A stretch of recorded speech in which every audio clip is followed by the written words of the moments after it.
Now open them. We're entering a stress-free zone right now.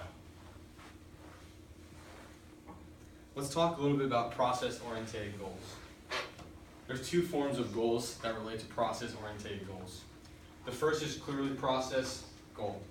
That is like a building block, an everyday evolution that leads you to an outcome goal. An outcome goal is a goal that has an endpoint or an objective. What I mean by this is you win or lose the game. You say yes or you say no. There's an objective at the end of the goal. A process goal aligns a little differently. This is something that you do each and every day to better yourself in a different category. That could be sports, school, family, relationships, anything that you hold value.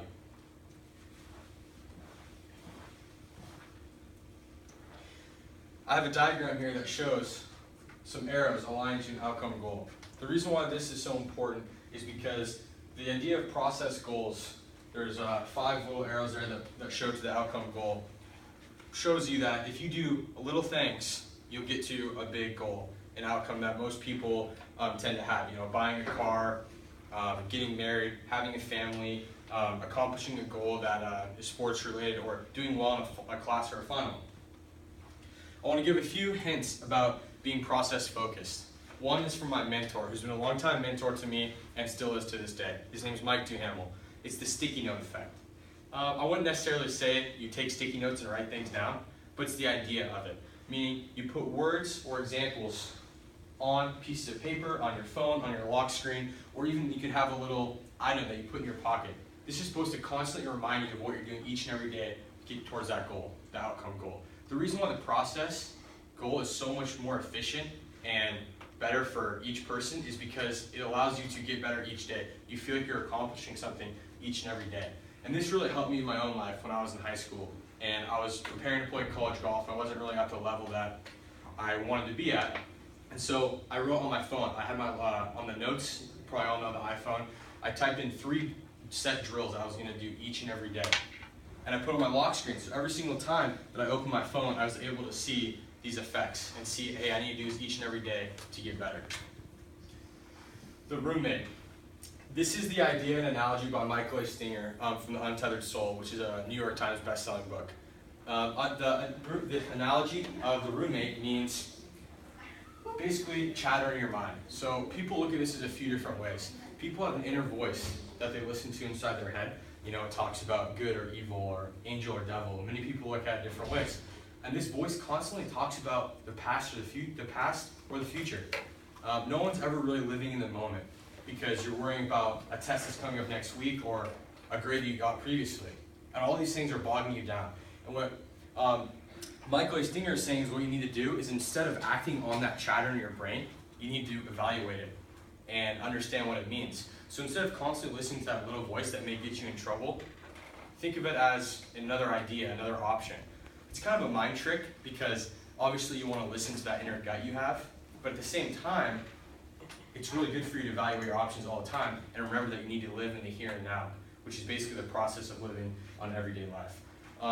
Whether you're process or outcome goal orientated, you need to evaluate. Evaluation is a key process in accomplishing goals. From Health Guidance, Stanley C. Lowen, it says that in a business or in someone's personal life or relationships, evaluation is the key component to success. The reason why this is because if you can evaluate your strengths and weaknesses all the time, you'll constantly get better. You don't necessarily even need to have an end goal. You could have a process goal if you want to be nicer to people or you want to treat people with honesty and respect. There's other ways to do it than a set standard and guidelines. You can tackle it any way you feel fits. I want to give a few personal experiences in my life that have really enhanced with this idea of process living or process focused. That's with golf. From junior golf to college golf, I've learned a lot of different ways to enhance my life, and I hope you guys can too. The way that I have learned to play golf was a unique way. It was very field player, or that means kind of you go out there and just kind of get it done, but I learned to get to the next level, I had to spend each day doing certain tasks to get better. And honestly, the end goal obviously means the most, but it's what you do each and every day to get there, and I learned that. School is another great example that I think we can all relate to. Test taking is something that a lot of people struggle with.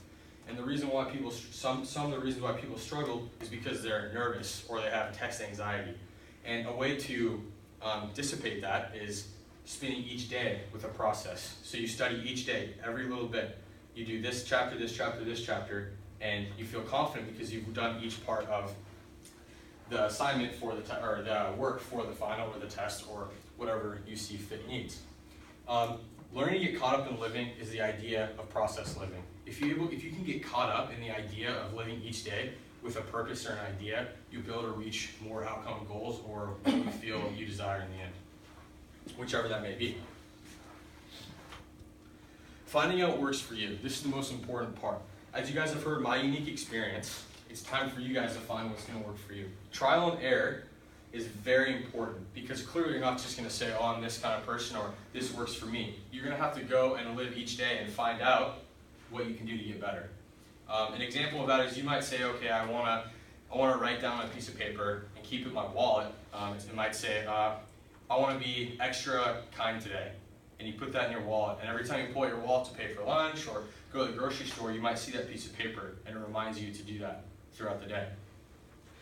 Process or outcome? I asked you guys that question because clearly not everyone is the same. This whole TED Talk is about the process, but what if you're already really good at that? Well, there's the outcome side of things too. Some people struggle with finding an end goal or what they may value in life. If that's the case, you can find out what you value by looking into your process and saying, this is what I do each day, and how does that align with what I want? Evaluation. Regardless if you're process or outcome oriented, evaluation is the key component, regardless of which style you fit. Self-reflection leads to strengths and weaknesses identification. Basically meaning, if you don't evaluate, you'll never know what you're good and bad at. You know, getting a bad test grade back is a good thing. You can learn that, okay, this is where I faulted, and I can get better the next time, or learn the information a different way. It also helps promote positive self-criticism. Sometimes we're our own self-critics, but in this case, I challenge you guys to look and see if you can ask yourself, okay, how can I get better at this in a positive way? All in all, process, living, or focus, or goals is really difficult because things get in the way in life. A lot of obstacles occur, and it's really difficult to remember. That's why I suggest you can either look at the roommate and evaluate your chatter in your head to see what you really want, or you can use the sticky note method, which I use constantly to remind myself what I value. Life is difficult, and being process-oriented helps ease the stress and it leads to success. Thank you for joining me in this stress-free zone.